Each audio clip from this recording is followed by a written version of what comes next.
Gloire à Dieu. Vous acclamez comme si c'est le reste des acclamations que vous avez données avant. Dieu merci pour ces voix mélodieuses. Et nous prions que le Seigneur bénisse chacun.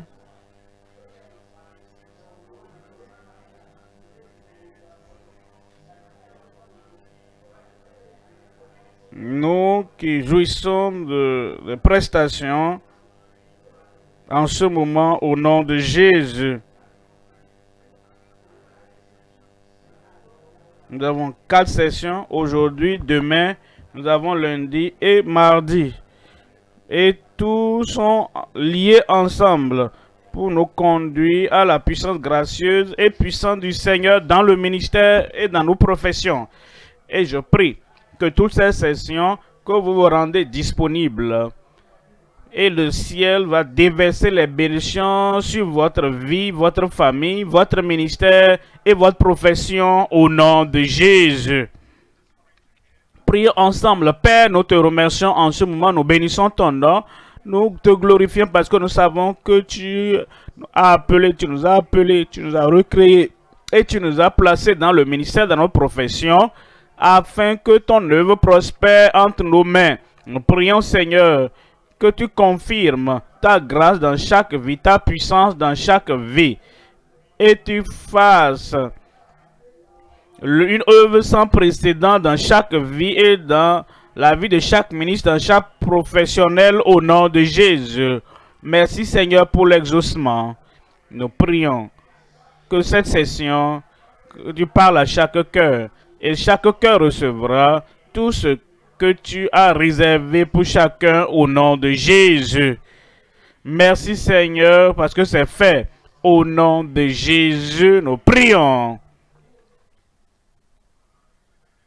J'espère un grand amen. Que Dieu vous bénisse. Vous pouvez vous asseoir. Comme nous commençons la série des messages et des prédications que Dieu lui-même a préparé pour nous en ce moment, je viens avec le message de Romains au chapitre 12, à partir du verset 1er. Romains 12, lisons à partir du verset 1. Il dit, je vous exhorte donc, frères, par les compassions de Dieu, à offrir vos corps comme un sacrifice vivant, saint, agréable à Dieu, ce qui sera de votre part un culte raisonnable. Il nous dit dans le verset 2, verset 2 dit, ne vous conformez pas au siècle présent. Dans votre pensée, dans vos réflexions, dans votre mode de vie, dans vos pratiques, dans tout ce que vous faites à l'église, hors de l'église, au marché, dans votre profession, n'importe où vous retrouverez, et quel que soit ce que le Seigneur vous a appelé à faire, et dit, ne vous conformez pas au siècle présent, mais soyez transformés. C'est ce que le salut fait. Mais soyez transformés. C'est ce que la grâce de Dieu dans nos vies, c'est ce que la grâce de Dieu fait. Mais soyez transformés. Ça, c'est c'est ce que la connexion à Christ fait dans nos vies. Mais soyez transformés par le renouvellement de votre intelligence, afin que vous discerniez quelle est la volonté de Dieu, ce qui est bon, agréable et parfait. Vous voyez le verset 3 là. Verset 3, il dit, par la grâce qui m'a été donnée, je dis à chacun de vous de n'avoir pas de lui-même une trop haute opinion, mais de revêtir des sentiments modestes, croyants, prédicateurs, professionnels, connectés au Seigneur. Il dit, nous ne devions pas avoir de nous-mêmes une trop haute opinion, mais de revêtir des sentiments modestes selon la mesure de foi que Dieu a départie. Il dit, selon la mesure, il a donné à chacun, il a pourvu à chacun selon la mesure de foi que Dieu a départie à chacun. En réalité, il nous donne également la mesure de la foi et la mesure de la grâce et la mesure de puissance. C'est pourquoi ce matin, nous considérons le message participants des mêmes mesures, participants de la même mesure de grâce, de puissance et de foi, qui a sauvé chacun de nous, le même type de foi qu'ils ont manifesté pour le salut, pour la sanctification, pour le salut. C'est la même mesure disponible, même mesure de puissance qui nous amène à mener une vie victorieuse, la même mesure de puissance et qui nous permet de réussir et d'être victorieux aujourd'hui. Donc le message, les participants de la même mesure de grâce, puissance et de foi.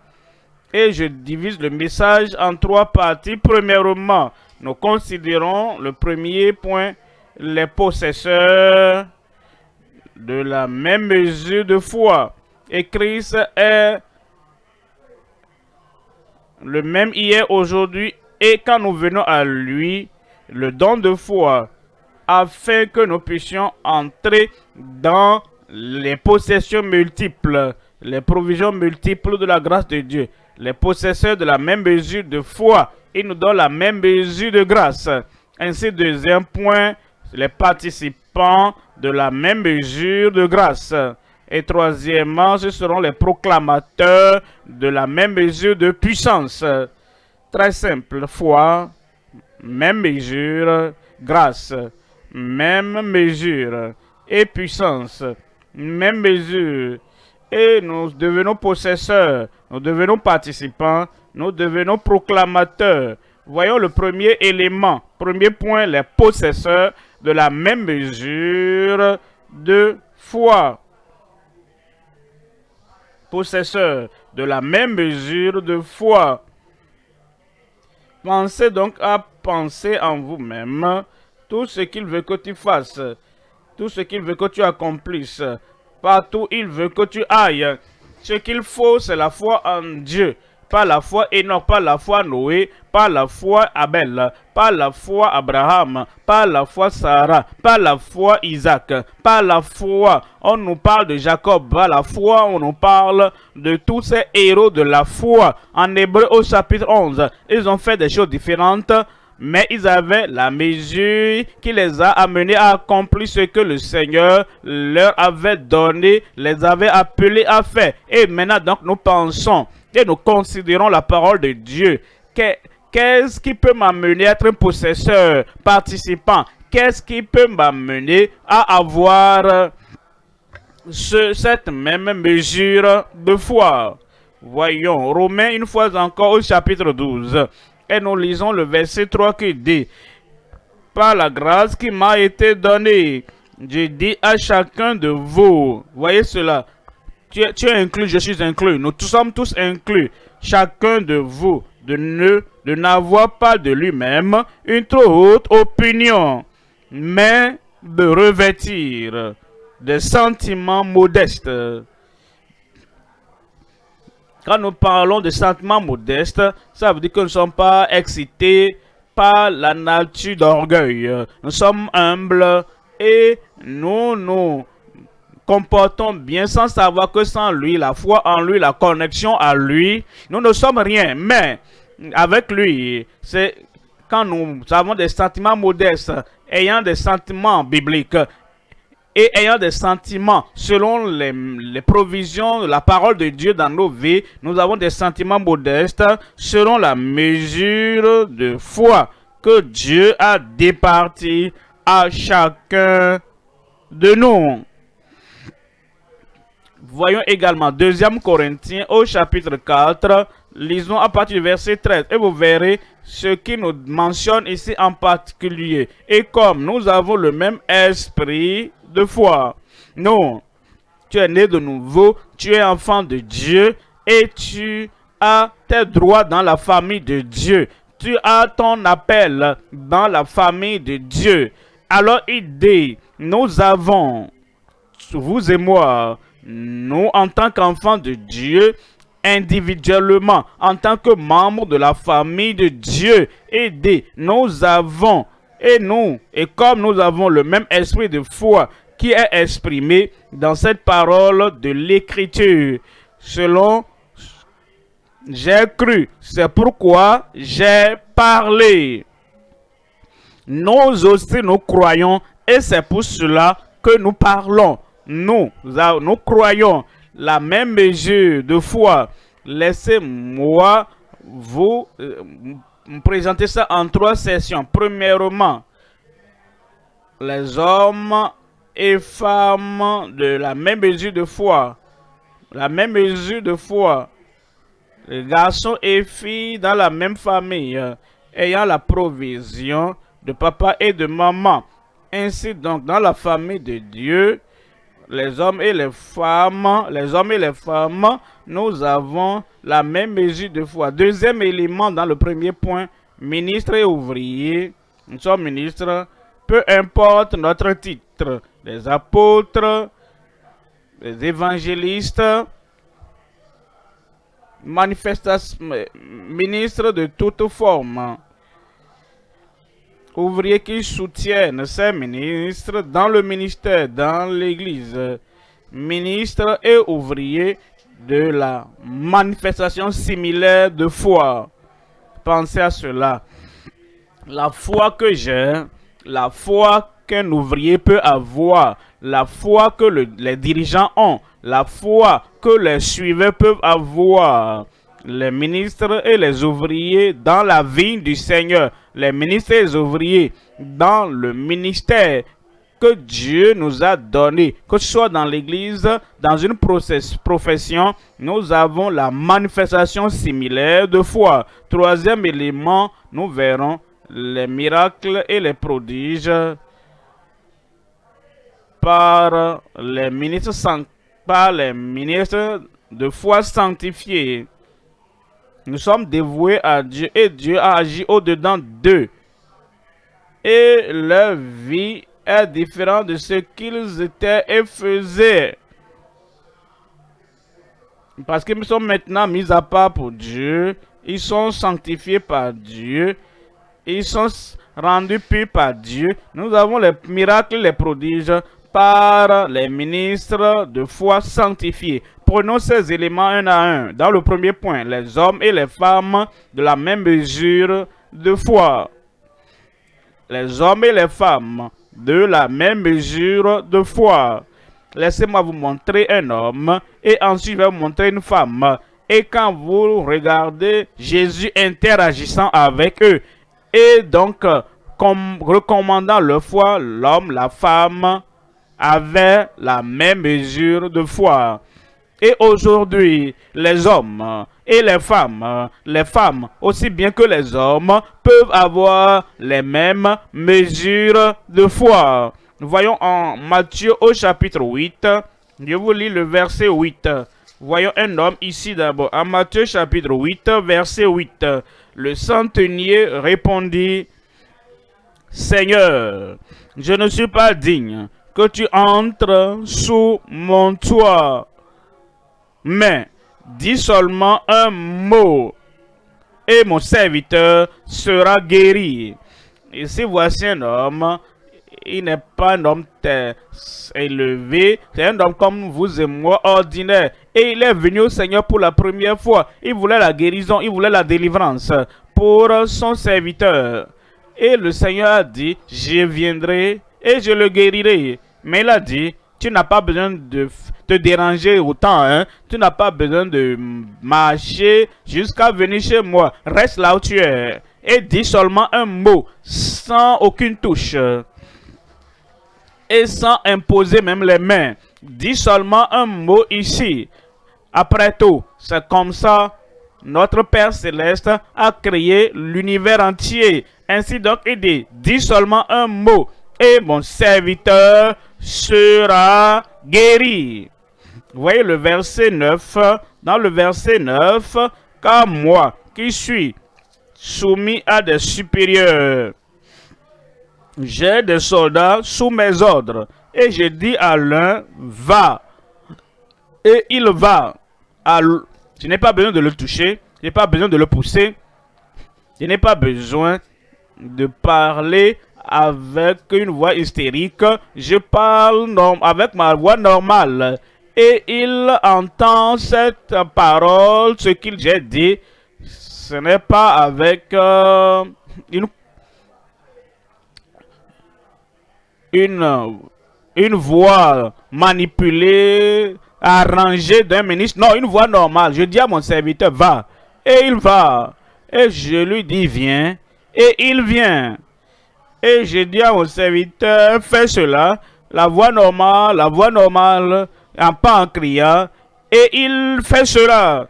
Verset 10. Voici maintenant la félicitation de Christ. Voici donc l'évaluation de la foi de l'homme. Et nous pouvons avoir la même foi. Il dit, après l'avoir entendu, Jésus fut dans l'étonnement et dit à ceux qui le suivaient, je vous le dis en vérité, même en Israël, je n'ai pas trouvé une aussi grande foi. C'était donc sa mesure de foi, un homme. Voyons maintenant en Matthieu 15, verset 25. Mais elle vint, une femme maintenant, se prosterner devant lui, disant, Seigneur, secours-moi. Verset 26. Verset 26, il répondit, il n'est pas bien, il n'est pas approprié, il n'est pas juste, il n'est pas acceptable, il n'est pas bien de prendre le pain des enfants et de le jeter aux petits chiens. Verset 27. Oui, la femme dit, oui Seigneur, dit-elle, j'accepte tout ce que tu dis. Si un homme me le dit, je ne vais pas accepter. Si quelqu'un m'appelle chienne, indigne, je ne vais pas accepter. Mais, parce que tu es le Seigneur, et je t'accepte comme mon Seigneur, je t'accepte maintenant comme mon Seigneur. Tout ce que tu dis, tout ce que tu me dis, tout ce que tu dis à mon sujet, tout ce que tu dis me concernant, c'est la vérité, Seigneur. J'accepte cela. Cela veut dire que je ne suis pas digne d'avoir le pain des enfants. Oui, je l'accepte. Oui, dit-elle, mais les chiens mangent les miettes qui tombent de la table de leur maître. Et je te prends maintenant comme mon maître, alors il y a des miettes qui tombent là où les enfants mangent, et c'est suffisant pour guérir ma fille qui est malade, tourmentée à la maison. Verset 28. Verset 28, alors Jésus lui dit, femme, ta foi est grande. Alors, ce que je veux relever ici, il a prononcé les mêmes choses au centenier. Un homme, je n'ai pas trouvé une aussi grande foi en Israël. Et il dit la même chose à une femme. Femme, ta foi est grande. Attendez un instant. Tout ce que nous recevons de Dieu, nous recevons cela par la foi. Le salut par la foi.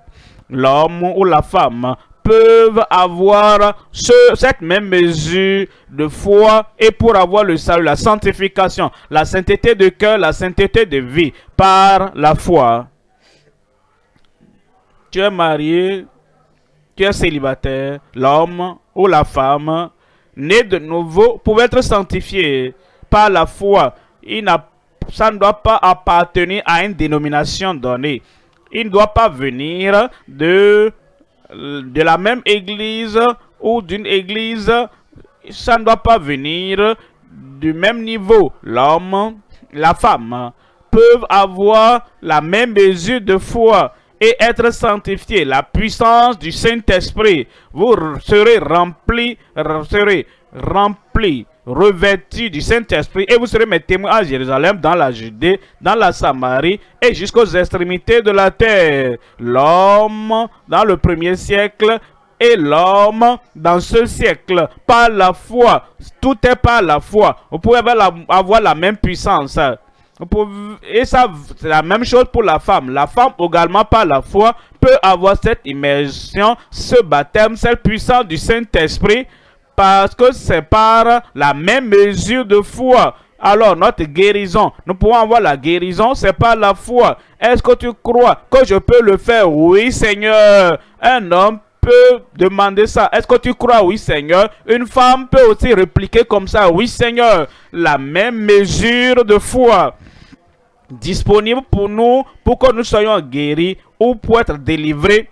Vous avez donc un esprit peut-être tout terrible qui vous tourmente votre vie. Et vous dites, mais qu'est-ce que je vais faire? Rappelez-vous la même foi, le même niveau, la même mesure qui a guéri les autres et qui a détruit les œuvres du diable dans leur vie avant. L'homme, la femme peuvent avoir la même mesure de foi. Bon, si je peux avoir la même mesure de foi, alors je peux posséder, je peux avoir la même chose que les autres ont eu par cette foi. Ce n'est pas qu'on t'a rangé. Qu'est-ce que moi je vais faire? Oh, mes problèmes sont trop grands. La foi va déplacer la montagne. Et ce que les autres hommes par le passé, les femmes du passé, ce qu'elles ont eu, moi aussi je peux l'avoir, tu peux l'avoir et tu l'auras aujourd'hui. Je dis, tu vas l'avoir aujourd'hui. Alors, Jésus répondit et lui dit, femme, ta foi est grande, qu'il te soit fait comme tu veux. Qu'il te soit fait comme tu veux. Et à l'heure même, sa fille fut guérie.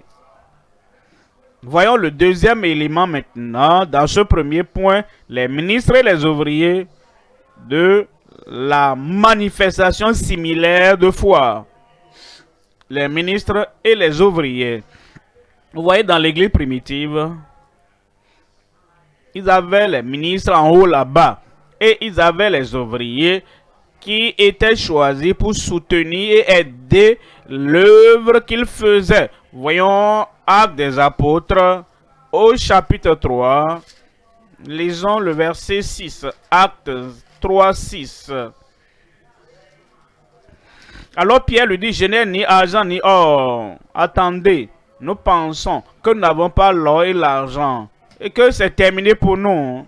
Nous pensons que si nous n'avons pas les financiers qui peuvent nous soutenir financièrement, oh, nous n'allons pas avancer. Nous pensons que si nous n'avons pas l'or et l'argent, nous, si nous avons un ministre, nous serons derrière à la queue. Mais, vous voyez, la foi est plus grande que toutes ces choses. Les choses matérielles, les choses tangibles, les contacts et les connexions, et ceux même que nous connaissons, ceux que nous ne connaissons pas, l'argent que nous avons et l'argent que nous n'avons pas. Alors Pierre lui dit, je n'ai ni or ni argent, mais ce que j'ai, je te le donne.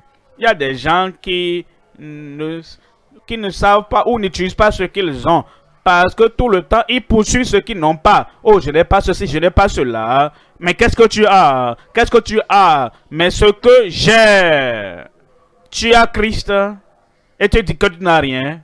Tu as Dieu et tu dis que tu n'as rien. Tu as les promesses de Dieu et tu as dit que tu n'as rien. Tu as le nom de Jésus. Et au nom de Jésus, tout genou fléchi. Et ce que tu as, ce que vous demanderez à mon nom, je vous le donnerai. Et tu as la parole infaillible de Dieu. Et tu as la parole invincible de Dieu dans ta vie. Ce que je n'ai pas, oublie ça. Qu'est-ce que tu as? Est-ce que tu as la foi en Dieu? Est-ce que tu as la confiance totale en Dieu? Est-ce que tu as la dépendance totale en Dieu? Parle de ce que tu as. Pas de ce que tu n'as pas. Alors il nous dit ici, et Pierre lui dit, je n'ai ni or ni argent, mais ce que j'ai, je te le donne. Au nom de Dieu merci, j'ai le nom. J'ai dit Dieu merci, j'ai le nom. Répète ça, non? Ce nom agira dans ta vie, agira dans ton ministère. Si tu crois à ce nom, si tu tiens dans ce nom-là, si tu tiens pour ce nom-là, c'est ce dont tu as besoin. Il dit, mais ce que j'ai, je te le donne. Au nom de Jésus-Christ de Nazareth, lève-toi et marche. Bien sûr, ça a marché.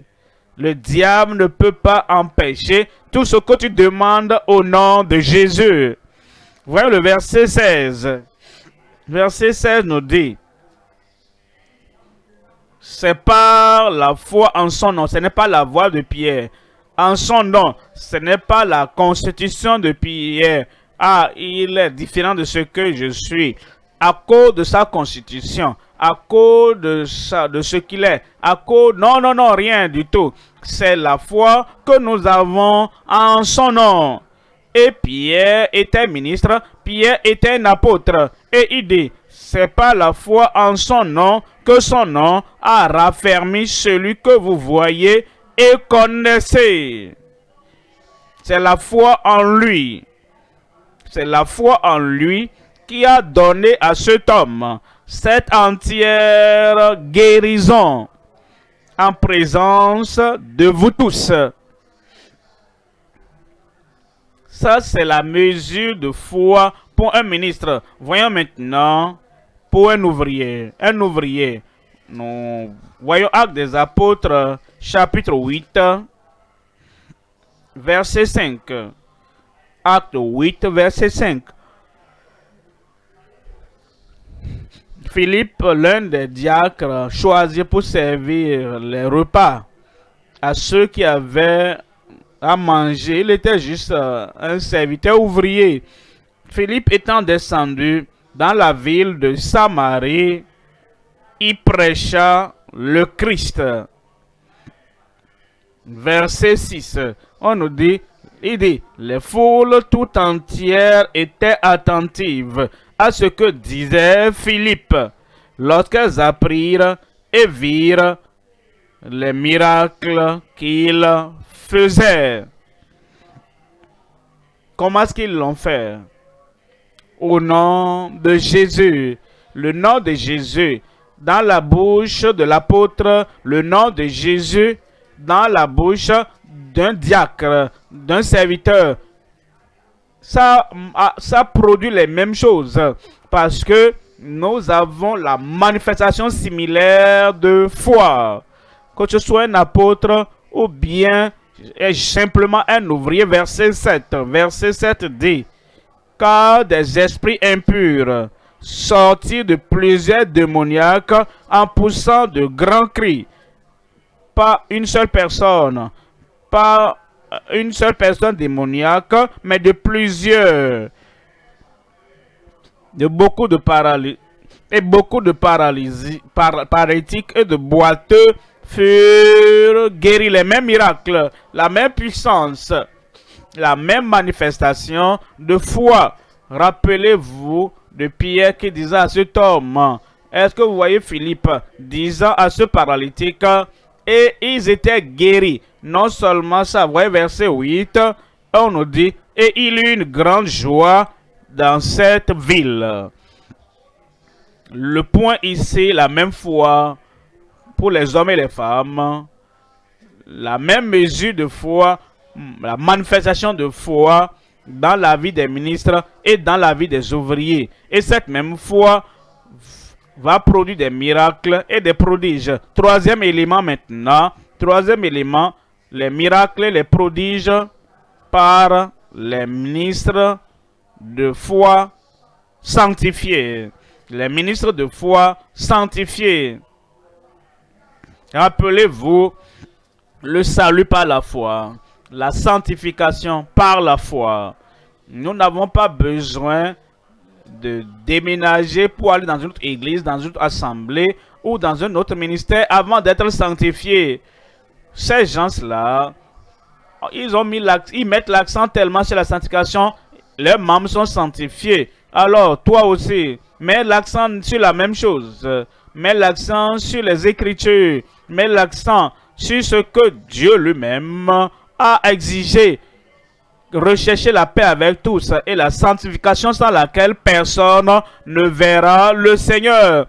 Et si tu dis la même chose, et si tu crois à la même chose, et tu espères la même chose, le même salut que tu as, le salut qui nous donne la victoire sur le péché, la sanctification qui nous donne la victoire sur le moi, et la puissance qui nous donne la victoire sur la souffrance, et sur tout ce que Satan peut envoyer dans la vie de qui que ce soit. Troisième élément, les miracles, les prodiges par les ministres de foi sanctifiés.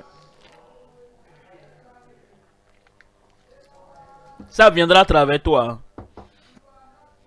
Tu produiras, tu vas accomplir des prodiges quand tu vas mentionner le nom de Jésus, en comprenant que nous avons accès à la même mesure de foi. Nous avons accès à la même manifestation de foi. Nous avons accès au même ministère de foi.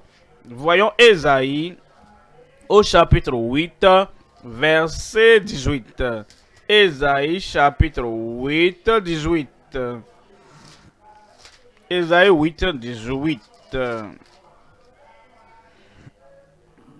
Voici moi et les enfants que l'Éternel m'a donnés. Nous sommes des signes et des présages en Israël. Ça, c'est un prophète qui dit, moi, non seulement moi et les enfants que l'Éternel m'a donnés.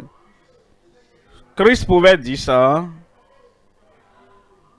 Parce que nous devenons ses suiveurs, ses disciples, ses enfants. Rappelez-vous, Christ est le Dieu éternel. Et nous, quand nous venons par la foi, nous avons le salut.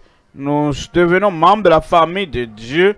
Et Christ pourra dire, voici, moi et les enfants que l'Éternel, le Père, m'a donné. Nous sommes pour des signes et des prodiges dans la nation, dans chaque nation, de la part de l'Éternel des armées qui habite sur la montagne de Sion. Alors, donc, vous devez prendre ce que Dieu vous donne, même si tu n'avais jamais entendu ça avant. Les prodiges de Dieu viendront dans ton ministère et dans ta vie. Et tout ce qui est connecté à toi au nom de Jésus. Hébreux 2, verset 11. Hébreux 2, lisons à partir du verset 11. Hébreux 2, 11. Car celui qui sanctifie, c'est-à-dire Christ, et ceux qui sont sanctifiés, ceux les frères croyants qui sont sanctifiés, sont tous issus d'un seul. C'est pourquoi il n'a pas honte de les appeler frères. Verset 12. Verset 12 dit, lorsqu'il dit, j'annoncerai ton nom à mes frères. Je te célébrerai au milieu de l'assemblée. Verset 13. Et encore, je me confierai en toi. Me voici, moi et les enfants que Dieu m'a donnés. Il est en train de citer Ésaïe que nous avons lu dans le chapitre 8. Voici, moi et les enfants que l'Éternel m'a donnés. Nous sommes pour des signes et des prodiges, présages, prodiges et miracles dans notre nation, dans ta nation. Signer les prodiges, la manifestation de la puissance à travers ton ministère au nom de Jésus. Nous avons maintenant donc le premier point que nous avons déjà considéré, les hommes et les femmes, la même mesure de foi, les ministres et les ouvriers, la même manifestation de foi, les miracles et les prodiges par les ministres sanctifiés, de foi sanctifiés, Et je dis Amen pour ta vie au nom de Jésus. Voyons le deuxième point maintenant. Nous avons parlé de la foi. La même mesure de foi. Maintenant, nous parlons de la grâce. Les participants de la même mesure de grâce. Pensez à cela, la grâce. La grâce, grâce. Grâce plus grande que tous mes péchés. Grâce plus grande que tous mes défauts. La foi. La grâce. Grâce plus grande que toutes mes souffrances. Grâce plus grande que tous mes défis. Il nous donne la foi. Et si les autres, s'ils ont vaincu, s'ils ont été victorieux, à cause de la grâce, nous pouvons avoir la même mesure de foi, de grâce. En 2 Corinthiens au chapitre 4, verset 15. En 2 Corinthiens 4, lisons le verset 15. Car tout cela arrive à cause de vous. Tout ce que le calvaire pourvoit est pour vous. Tout ce qui vient de Dieu à travers Christ est pour vous. Tout ce qui est promis à Dieu par Jésus-Christ pour vous. Car tout cela arrive à cause de vous, afin que la grâce, en se multipliant, fasse abonder à la gloire de Dieu les actions de grâce d'un plus grand nombre. Les gens d'anciens temps et qui avaient la victoire ne pouvaient pas avoir quelque chose de plus que la grâce abondante. Et nous qui sommes ici maintenant, nous pouvons avoir cette grâce abondante.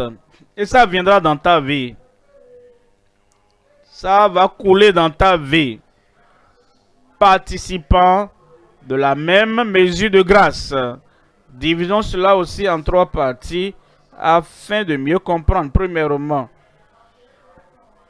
le pourvoyeur impartial de la même mesure de grâce. Le pourvoyeur impartial de la même mesure de grâce. La prière importunée pour la prière importunée pour la grâce suffit. 3e élément, la persévérance impérative.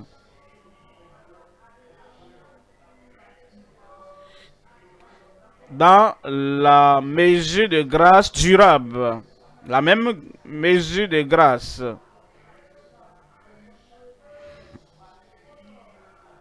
Et la mesure de grâce durable. Voyons le premier élément dans le deuxième point, le pourvoyeur impartial de la même mesure de grâce. En Éphésiens 4, verset 7. Éphésiens 4, 7. Éphésiens 4, 7. Mais à chacun de nous, pour toi, pour elle, pour lui, chacun de nous, la grâce a été donnée. La grâce a été donnée selon la mesure du don de Christ. Le don n'est pas quelque chose que je gagne. Le don n'est pas pour quelque chose pour lequel je dois travailler. Le don n'est pas pour quelque chose pour lequel je dois travailler. Nous avons la grâce à cause de la mesure du don de Christ. Et il est impartial. Ce qui est donné aux autres, à cause de l'impartialité qu'il me le donne. Il te donne cela à chacun. Mais à chacun de nous, Dieu merci, j'aurai la même mesure de grâce aujourd'hui. J'espérais que tu répètes ça pour toi-même.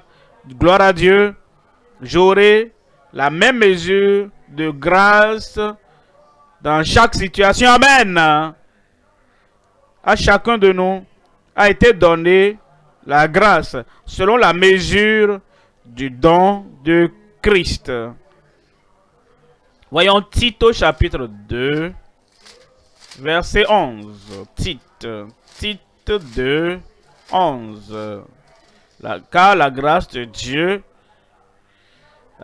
source de salut, car la grâce de Dieu, source de salut pour tous les hommes a été manifestée. La grâce de Dieu, source de salut, a été manifestée à combien de personnes? Car la grâce de Dieu, source de salut, la suffisance de tout ce dont j'ai besoin pour être un vainqueur.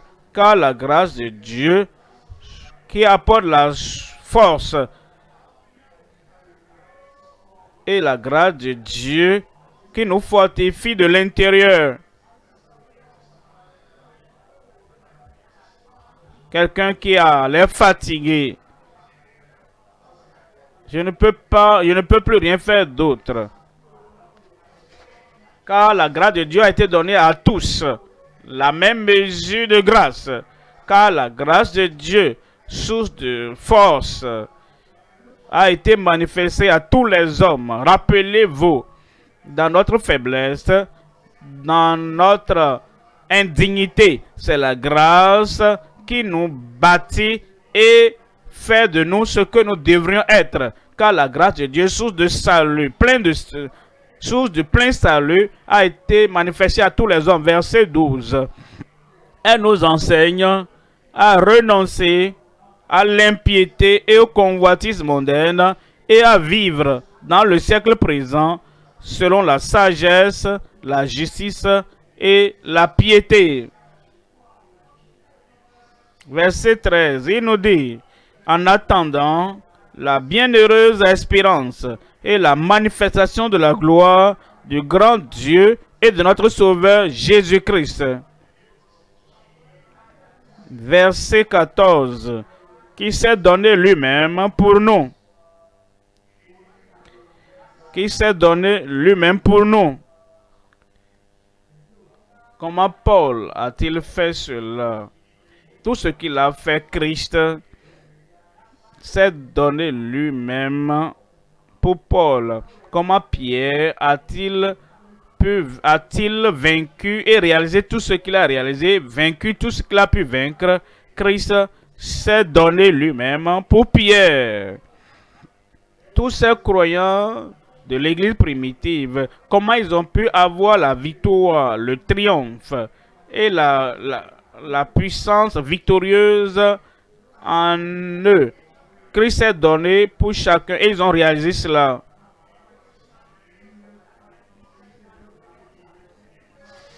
Et dans leur expérience, je pourrais, dans mon exercice de tout ce que j'ai, ils savaient pour combler la faiblesse. Christ s'est donné lui-même pour... Si tu réagis cela, et parce qu'il s'est livré lui-même pour toi, peu importe le niveau de grâce dont tu as besoin, c'est pourvu au nom de Jésus. Il s'est donné lui-même pour nous, afin de nous racheter de toute iniquité.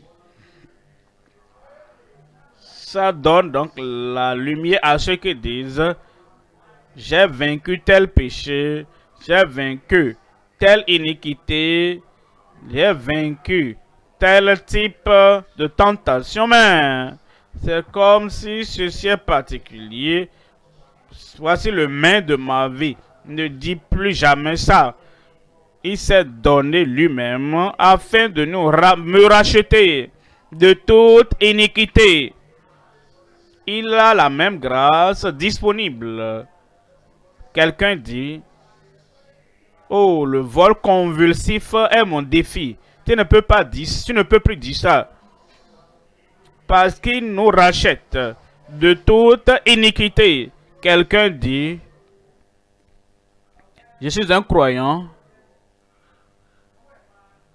j'ai la foi, la grâce, mais l'adultère là, c'est mon péché mignon. J'ai essayé, j'ai jeûné, j'ai lutté, je me suis même puni. Mais l'adultère, la fornication, est le péché mignon. Ne dis plus ça.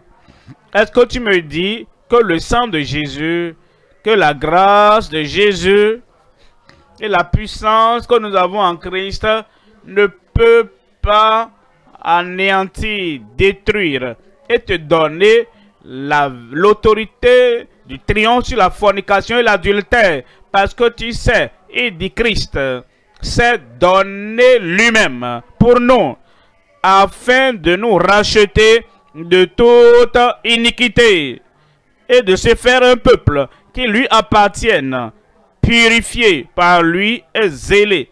Quelqu'un dit, oh, ce prédicateur est particulier. Je ne vais pas essayer d'être comme lui. Sois comme Christ. Tu seras aussi particulier tel qu'il est. Ce proclamateur de la parole, oh, il est particulier. Et je ne peux pas courir côte à côte avec lui. Ne dis plus ça. Quiconque vient à Christ, il est rend si particulier. Il court avec la force qu'il n'avait jamais eu avant au nom de Jésus. Ils auront la victoire qu'ils n'avaient jamais eu avant au nom de Jésus. Pourquoi? La même mesure de grâce qu'il a, tu peux l'avoir. La même mesure de grâce suffisante qu'il a, tu peux l'avoir. Et je déclare ce matin une plus grande grâce dans ta vie, une plus grande foi dans ta vie. Et tout ce qui te mettait le dos par terre avant, ce matin, tu vas te lever et tu vas regarder cette chose et tu diras, maintenant viens, je vais vaincre. Tu vas vaincre parce que nous avons accès à la même mesure de grâce. Et il nous dit dans ce verset 14 qu'il s'est donné lui-même pour nous, afin, Christ, de nous racheter de toute iniquité et de se faire un peuple qui lui appartienne, purifié par lui et zélé pour les bonnes œuvres. Ça a déjà commencé dans ta vie. Le deuxième élément, la prière importunée pour la mesure suffisante de la grâce. Si nous savons que nous avons la grâce pour vaincre les défis initiaux qui viennent dans nos vies, nous allons alors évoluer. Comme nous passons au niveau suivant du ministère, supérieur dans le ministère, c'est comme la grâce que nous avions dans les années passées, c'est comme le niveau actuel où Dieu t'a appelé maintenant, tu as besoin d'une plus grande grâce. Et nous devons prier. Mais le point est qu'il y a des gens qui prient pendant 5 minutes et ils sont partis. Ils ont quitté le trône de grâce. Ils ne demandent plus. Et ils vont sur le champ. Et les défis qu'ils voient là-bas sont plus grands, plus élevés, plus puissants que ce qu'ils avaient au niveau originel. Et ils n'ont pas la grâce suffisante. Il dit, soit le Seigneur ne m'a pas appelé à ce niveau supérieur parce que je n'ai pas la grâce pour occuper la position où c'est moi qui est en train de fabriquer la vision. J'essaie de me donner de motivation dans ma vie, ça ne marche pas. Et il retourne à l'ancien niveau. Tu viendras au niveau supérieur. Mais ce que tu dois faire, c'est de dire comme Jacob, je ne te laisserai point aller à moins que tu ne m'aies béni. Ce défi est plus élevé que la grâce que j'ai. Cet appel est plus grand que la grâce. Je peux gérer ceci ou cela. Mais ceci là maintenant, je ne peux pas gérer. Non seulement que tu vas gérer, mais tu seras victorieux au nom de Jésus. Parce que tu auras la prière importunée pour la mesure suffisante de grâce. La prière importunée pour la mesure suffisante de la grâce. 2 Corinthiens 3, verset 5. En 2 Corinthiens chapitre 3, verset 5. Ce n'est pas à dire que nous soyons par nous-mêmes capables de concevoir quelque chose comme venant de nous-mêmes. Notre capacité, notre suffisance, au contraire, vient de Dieu. Va à lui et il te rendra suffisant. Il rendra la grâce de Dieu suffisante dans ta vie. Voyez le verset 18. Verset 18. Nous tous, c'est ça, nous tous, vous et moi, nous et eux, chacun, tous ceux qui croient au Seigneur, nous tous, qui le visage découvert, contemplons comme dans un miroir la gloire du Seigneur.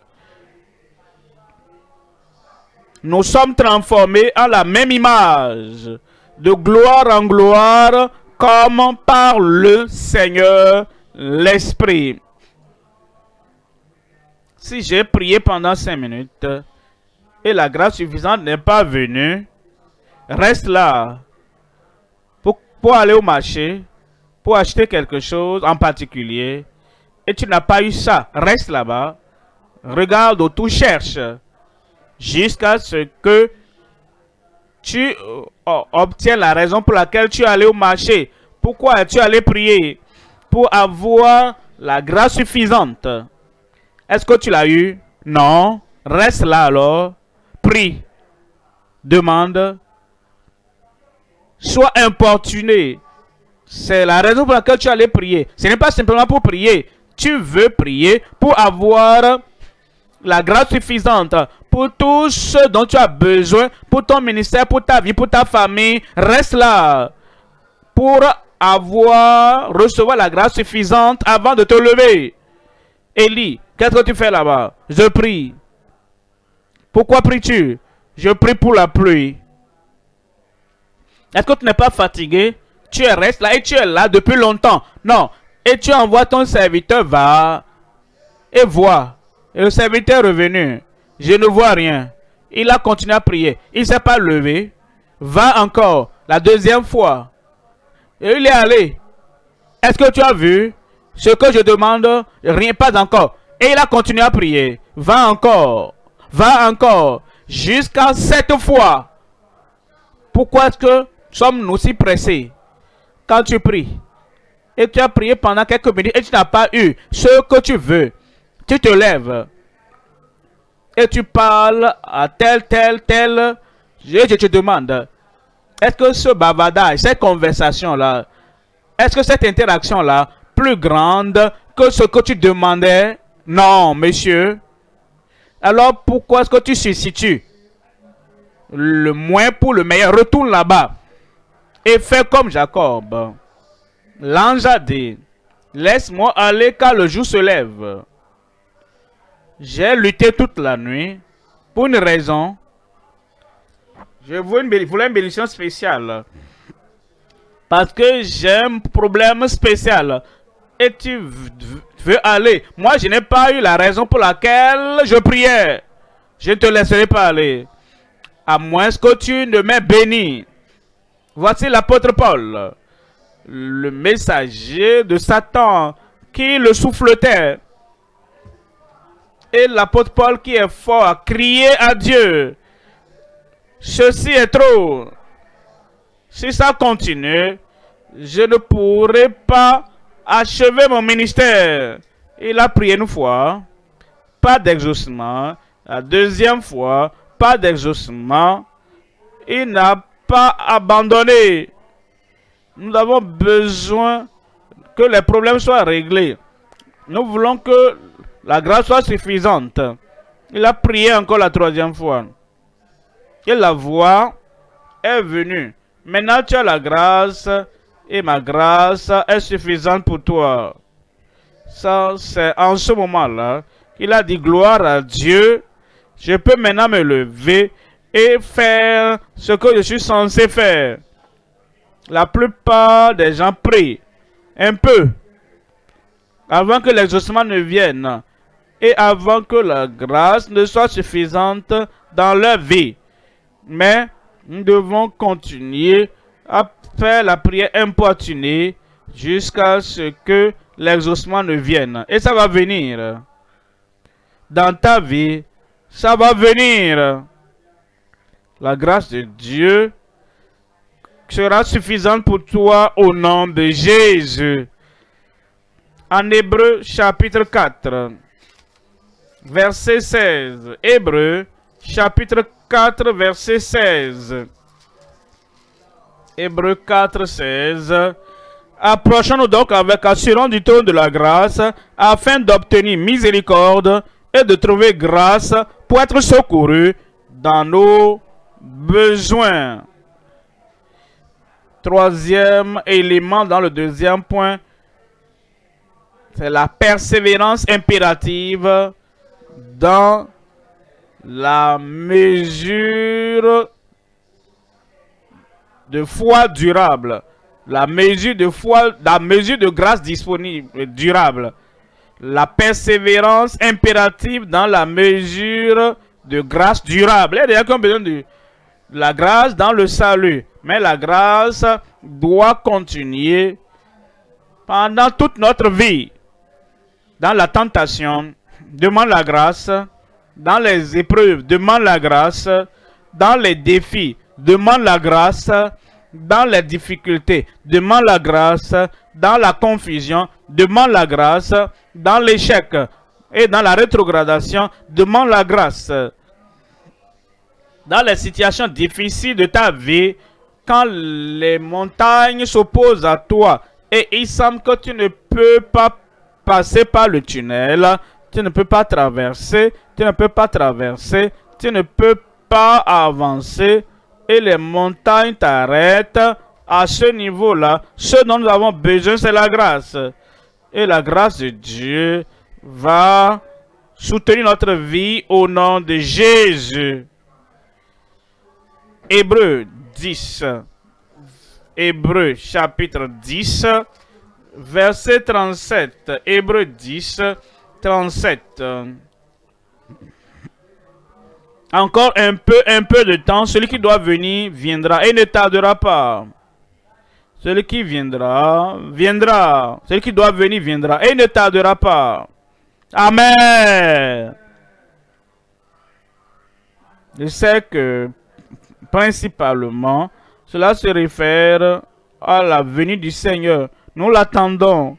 Et celui qui doit venir viendra. Et il ne tardera pas. C'est bon. Approprié. C'est une bonne interprétation. Voici Élie encore, qui prie. Et il prie pour que Dieu envoie la bénédiction. Il a prié. Et la famine de 3 ans et demi n'a pas pris fin. Le feu est descendu du ciel. Après le feu, il nous faut maintenant l'eau. Le déluge d'eau qui doit venir du ciel. Il a prié. Et ça ne s'est pas passé. Mais encore un peu de temps. Envoie ce serviteur encore. Et celui qui doit venir, le rafraîchissement qui doit venir. Celui qui donne le rafraîchissement qui doit venir. Celui qui apporte la pluie. Celui qui pourra arrêter la famine dans la nation. Il dit celui qui doit venir viendra. et il ne tardera pas. Regardez cet ami qui est allé dans la main de son ami. Prête-moi 3 pains, car j'ai un autre ami qui est venu et je n'ai rien. Et le monsieur a dit, oh, je suis déjà au lit, couché, mes enfants sont aussi au lit avec moi. Est-ce qu'il faut faire demi-tour? Mais j'ai besoin à la maison et je n'ai toujours rien dans la main. Reste là. Parce que encore un peu de temps. Et celui qui doit venir sortira de cette maison. Il va sortir de cette maison. Et il ne tardera pas. Et tu auras tout ce dont tu as besoin. Regardez les enfants d'Israël qui faisaient le tour des murailles de Jéricho. Pour ces murailles de Jéricho, pour qu'elles tombent. Et ils ont fait le premier tour. Deuxième jour, ils ont fait le tour. Et les murailles étaient toujours aussi forts, solides et permanents, comme il était. Et ils ont fait le tour, ils ont fait le tour pendant 7 jours. Ils ont fait le tour 7 fois. Pourquoi sommes-nous aussi fatigués très tôt? Nous avons prié le premier jour, nous avons fait le tour le deuxième jour et le troisième jour. Maintenant, nous sommes fatigués.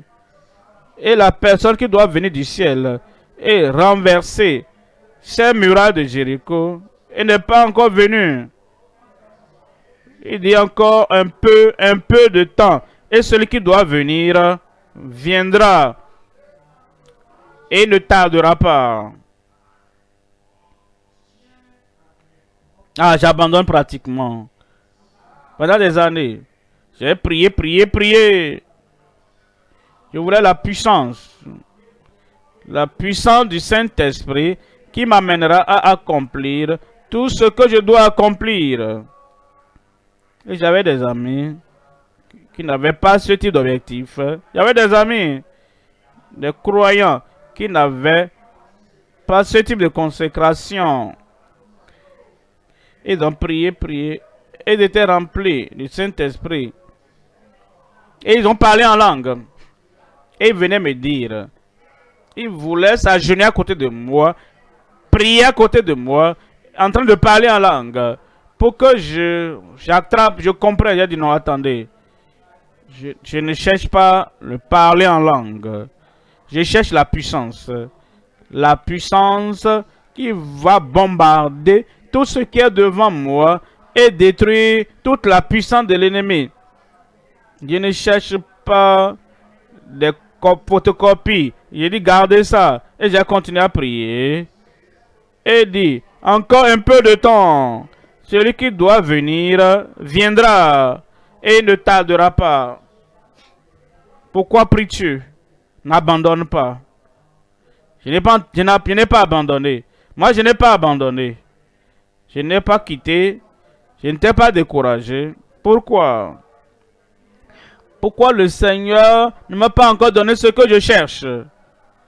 Alors j'ai appris.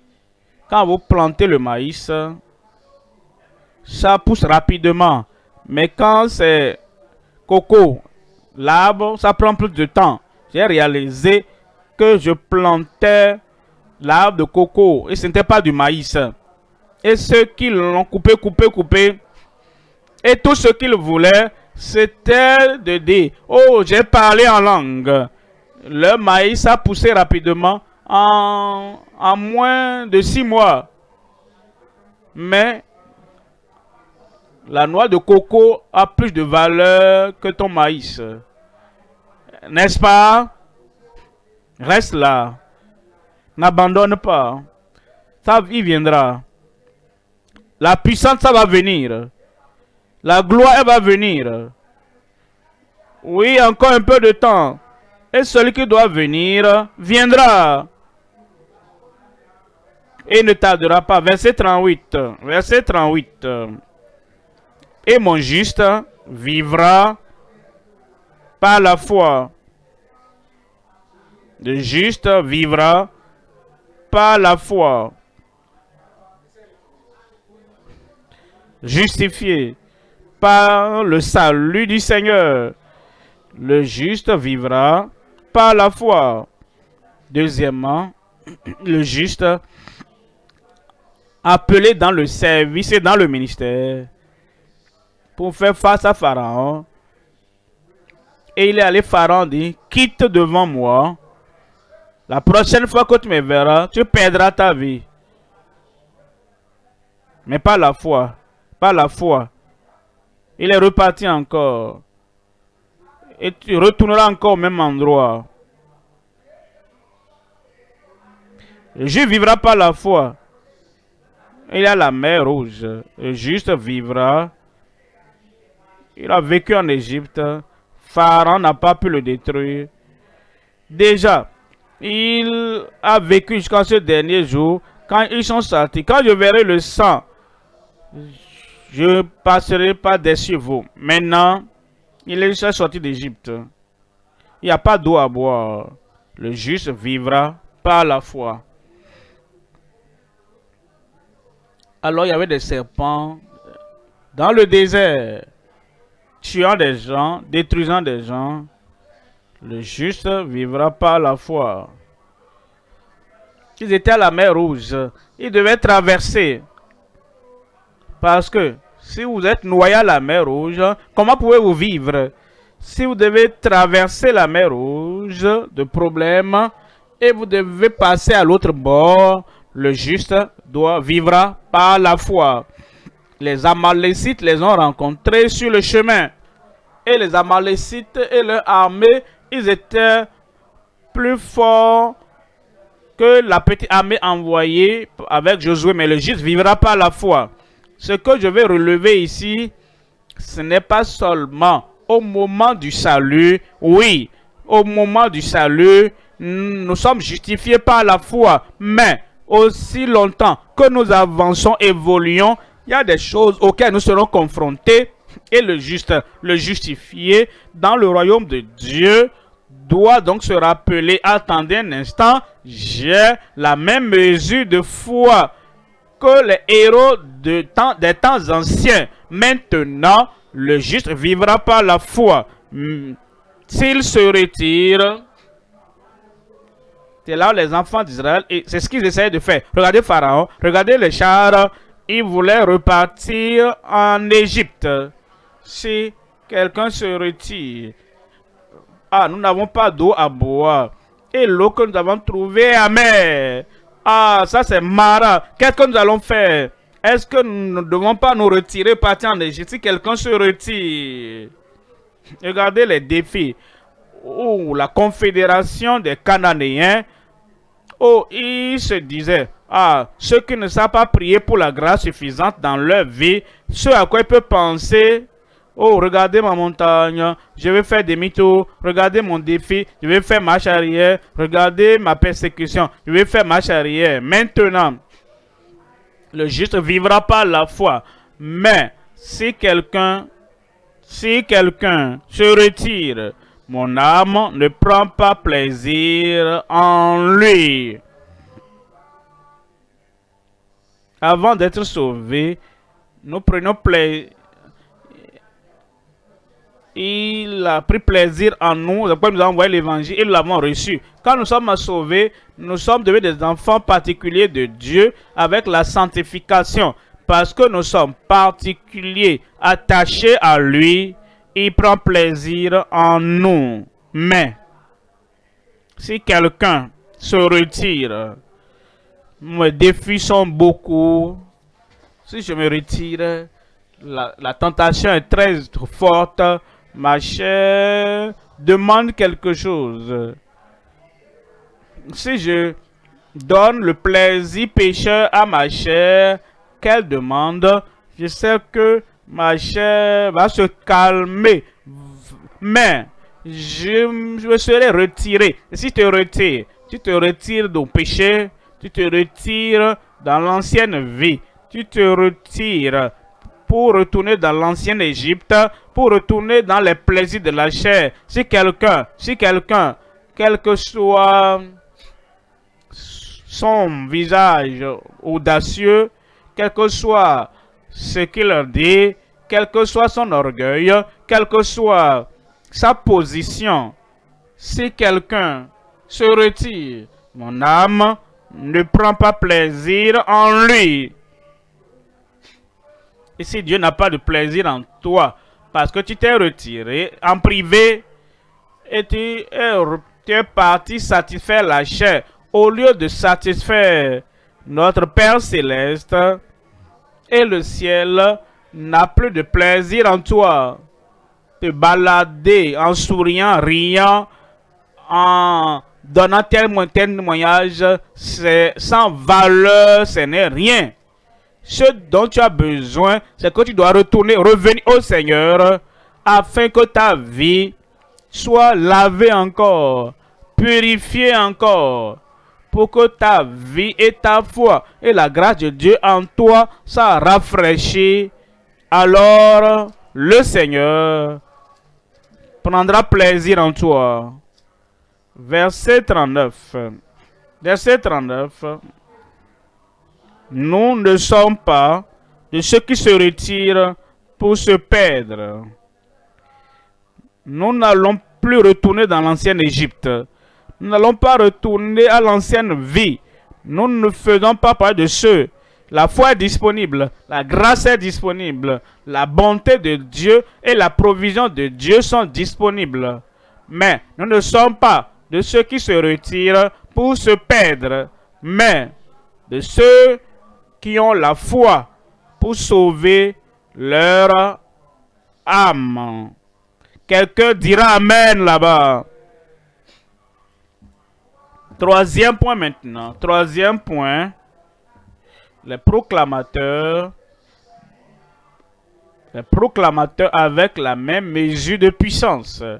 Les proclamateurs, prédicateurs, proclamateurs, ceux qui déclarent, proclament la parole de Dieu. Les proclamateurs avec la même mesure de puissance.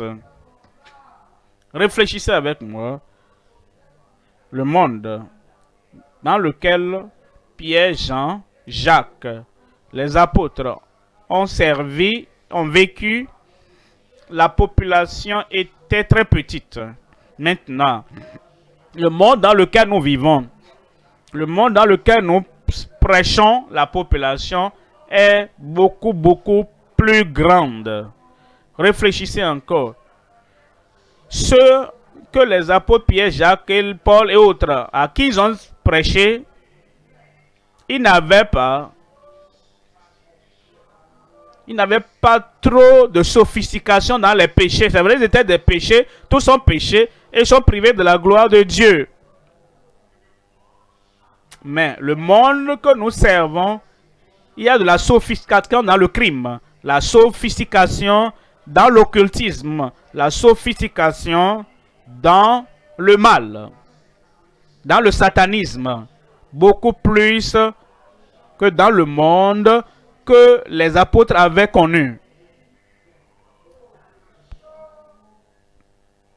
Ceux que Paul, Pierre et autres à qui ils ont prêché, ils étaient très limités à répandre les idéologies pécheresses. S'ils voulaient amener quelqu'un d'autre à faire quelque chose de mauvais, il devait littéralement aller vers la personne, parler à ces gens-là et les influencer. Et combien pouvaient-ils toucher? Combien de personnes un seul pécheur pouvait influencer en 7 ans? Mais le monde dans lequel nous vivons,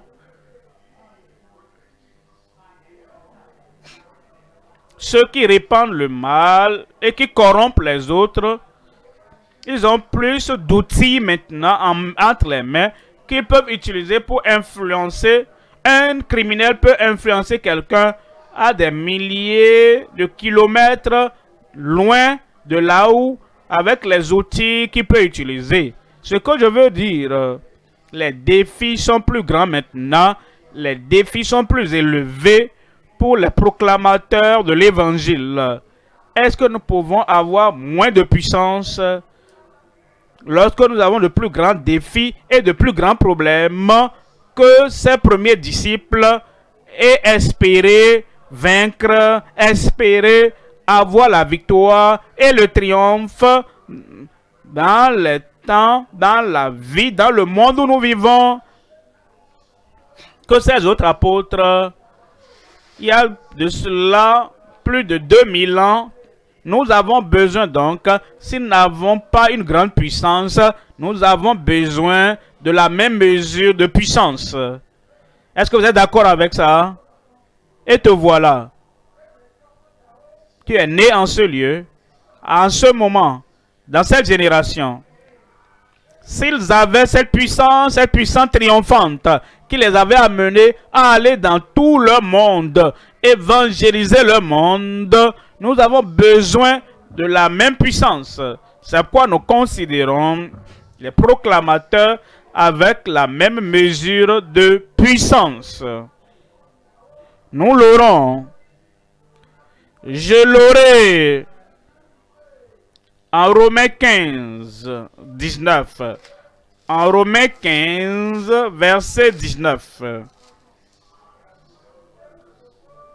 Par la puissance des miracles, des prodiges, par la puissance de l'Esprit de Dieu, par la puissance de l'Esprit de Dieu. L'apôtre Paul disait, il avait la percée dans le ministère, pas parce qu'il avait une double nationalité, pas à cause de la maîtrise des langues, pas parce que, ou bien pas à cause de la puissance qu'il avait en tant qu'autochtone. Cela, les autres aussi l'avaient, mais il n'avait pas la percée dans le ministère. Et ce qui l'a permis d'être au-dessus des autres, c'est la puissance de l'Esprit de Dieu. En sorte que depuis Jérusalem et les pays voisins jusqu'en Illyrie, j'ai abondamment répandu l'évangile de Christ. La même puissance pour vous et pour tout le monde aujourd'hui au nom de Jésus.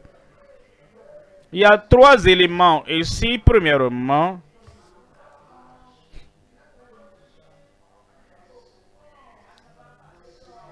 les prophètes puissants avec la même mesure de puissance. Le partenariat significatif avec le même motif et objectif. Troisièmement, les gens matures avec la même pensée et la même poursuite. Le premier, les prophètes puissants avec la même mesure de puissance. Deutéronome parle de Moïse. Josué 10 parle de Josué.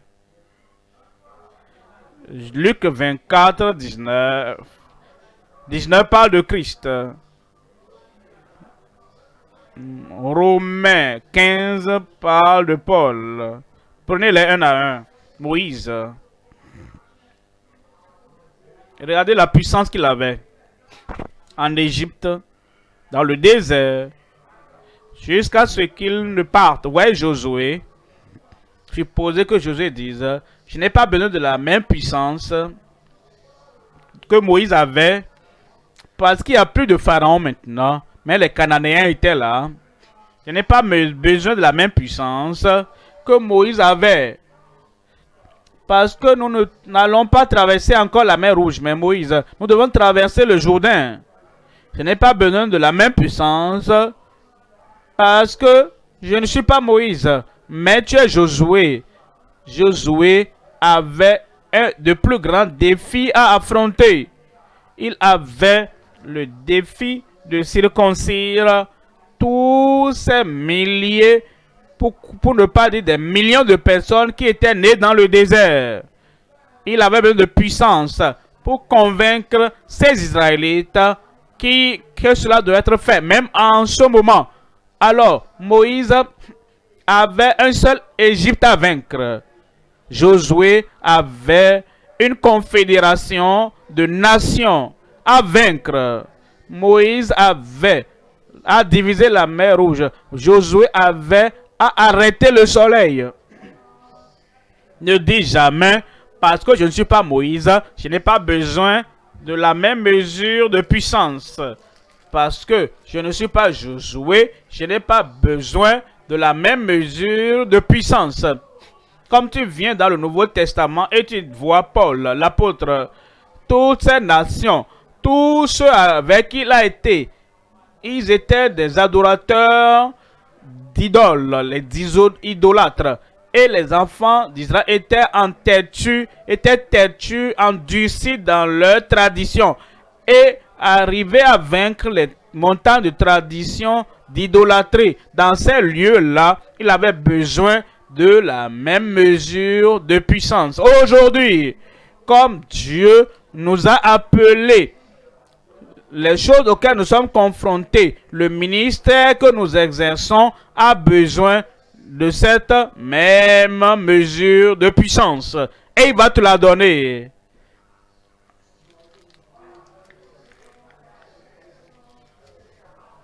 Acte 1, 8.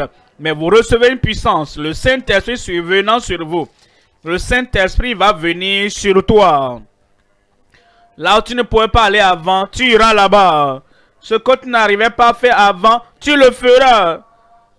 Avec cette même mesure de puissance. Et vous serez mes témoins à Jérusalem, dans la Judée, dans la Samarie et jusqu'aux extrémités de la terre.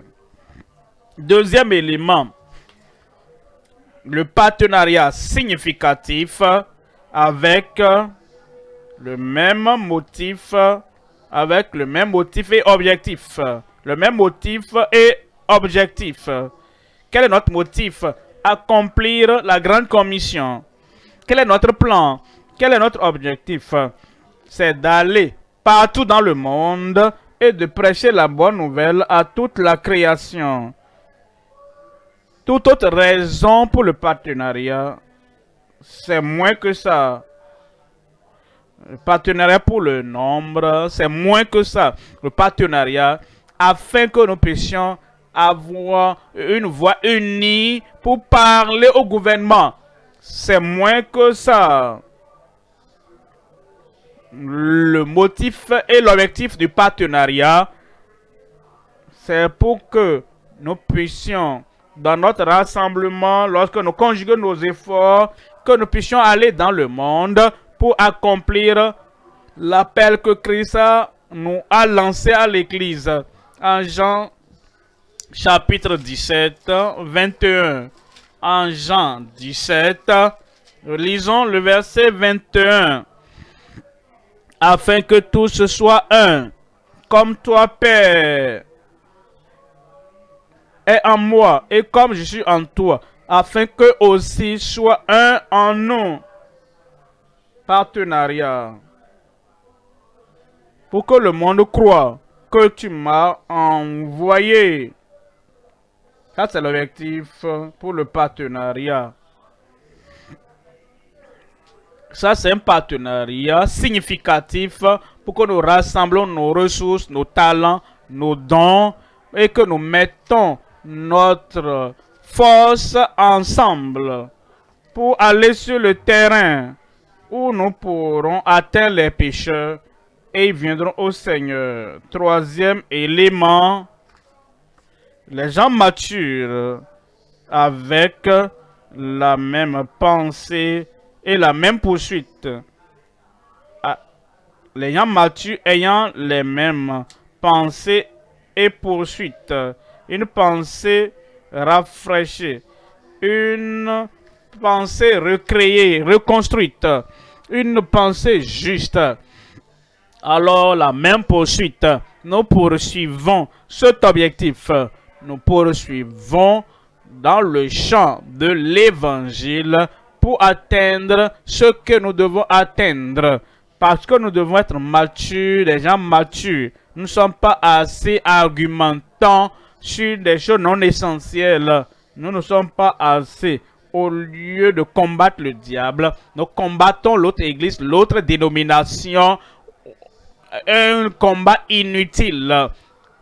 Et nous n'avons pas à cœur d'accomplir l'appel que Dieu a donné à l'église. Les gens matures qui peuvent mépriser les choses non essentielles, les gens matures qui peuvent minimiser tout ce qui est des idées personnelles, ce qui est des idéologies personnelles, et prendre la parole de Dieu, le message de vie, le message de l'évangile, se mettant ensemble, se mettant en partenariat pour avancer sur le champ, alors pour gagner des âmes dans le royaume de Dieu. Et ça va se passer. Ça se passe déjà. Voyons Romains, chapitre 15, verset 5. Romains 15, 5. Que le Dieu de la persévérance et de la consolation vous donne d'avoir les mêmes sentiments les uns envers les autres selon Jésus-Christ. Verset 6. Verset 6. Afin que tous ensemble, d'une seule bouche, afin que tous ensemble, nous ne sommes pas déviés, nous ne sommes pas distraits, nous avons la même pensée, d'une seule poursuite, aidés, afin que tous ensemble, d'une seule bouche, vous glorifiez le Dieu et Père de notre Seigneur Jésus-Christ. Ceux qui n'ont pas les mêmes pensées, ils sont pleins de questionnements. Pourquoi ça? Pourquoi ça? Pourquoi permettre ceci? Pourquoi ne pas permettre telle autre chose? Ils sont pleins de critiques. Ils ne contribuent pas. Ils croisent les bras. Ils cachent leur talent.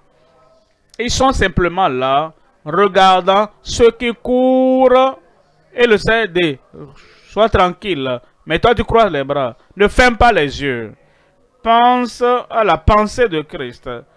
Et à ceux-là qui vont de lieu en lieu et voient ce qui manque. Ne dis pas que ça manque. Lève-toi et contribue ce qui manque. Et elle a la même pensée et la même poursuite. Et nous allons gagner le monde pour Christ au nom de Jésus. Alors, je veux apporter un contraste ici. Apocalypse 17. Apocalypse 17. Je dis c'est un contraste parce que cela ne parle pas de l'Église, mais ça parle des gens qui croient à un autre dirigeant pour que leur objectif et leur poursuite soient accomplis. Apocalypse 17, verset 13. Ils ont un même dessein. Et ils donnent leur puissance et leur autorité à la bête. Ce sera au moment de la grande tribulation. Toutes les puissances du monde, ils auront une même pensée. Ils veulent ôter la pensée de Christ et ils veulent servir l'antéchrist. Et ils ont un même dessein. Et ils donnent leur puissance. Ils donnent leur bien. Ils donnent toutes les possibilités de ce qu'ils peuvent faire et de leur force à la bête.